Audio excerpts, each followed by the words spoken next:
Well, it's even more difficult to talk after all of you, and thank you for having me, and thank you for having me as an African, which I am by heart and by conviction. So I think this is a great title, indeed, The Africa We Want, which is the title of Agenda 2063, and as you said, it leaves us almost one generation to achieve that, which is much more that we can say for the Sustainable Development Goals, and we are far behind and totally off track when it comes to Africa specifically.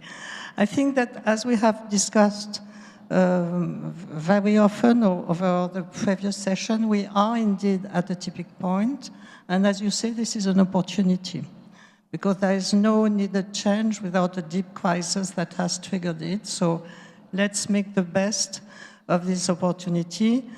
As one speaker said this morning, this is the direction of travel, and there is no coming back to the former world.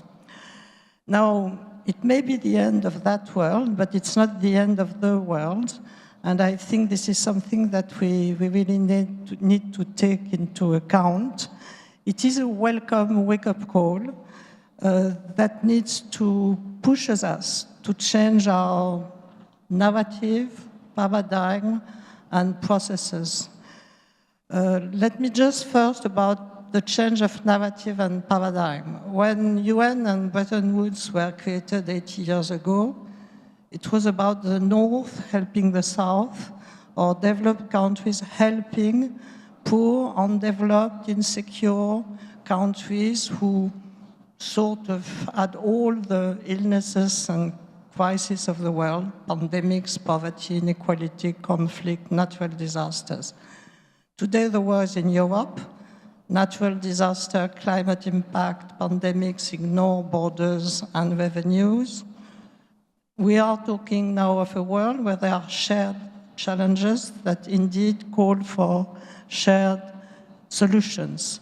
And when it comes to traditional partners, solidarity has fallen far beyond security. If you look at numbers, the part of Africa in ODA over the last decade, 2014-2023, has lost 11 percentage points. At the same time, global military expenditure has raised by almost 40%. So we do see the shift of priority. And we see the need to shift that narrative about aid, which is, I know what's best for you. I'm defining the supply, be it education, health, security, even democracy. And two, my aid comes with conditionalities, democracy, rights, or markets.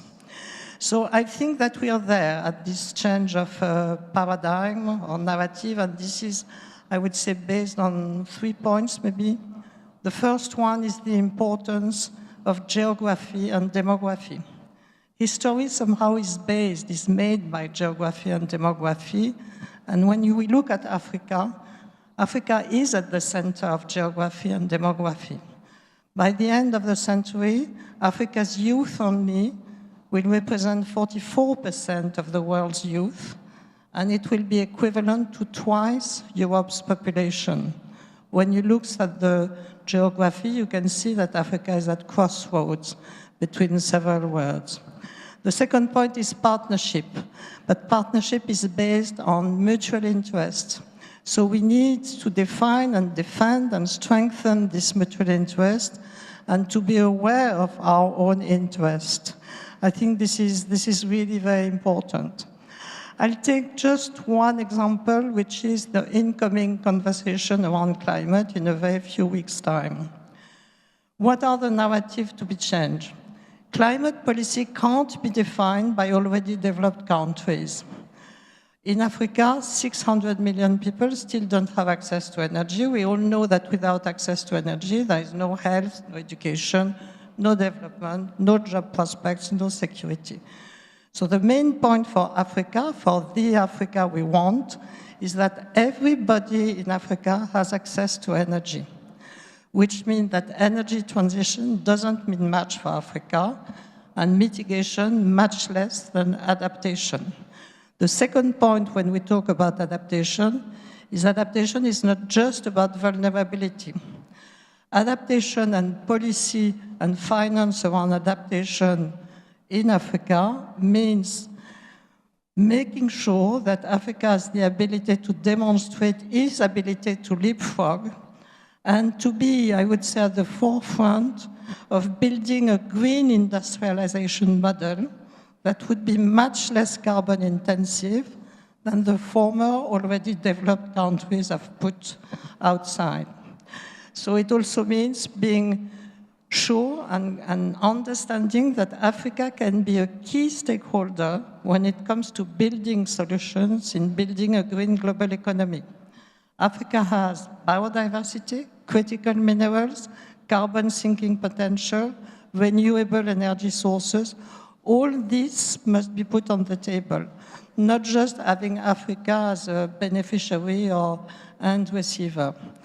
So yes, I think that yes, we can build and implement the Africa we want.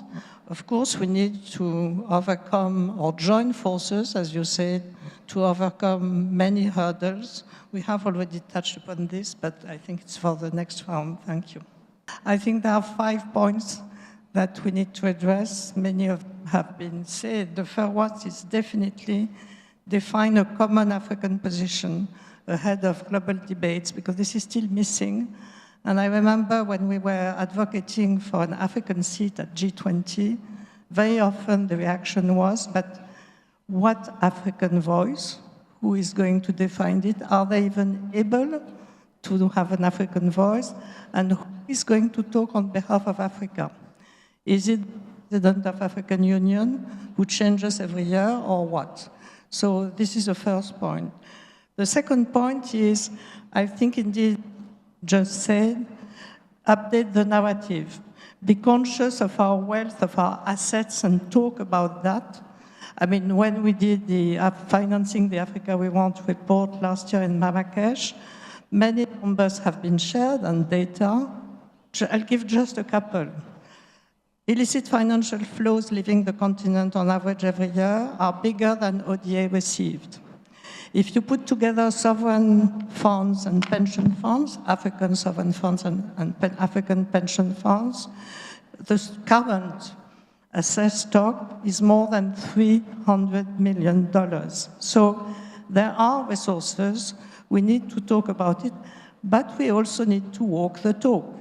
It's not normal that FDI, African FDI in Africa is only limited to 14% of total FDI in Africa, while everybody knows that the return, the current return on FDI in Africa are almost twice average return.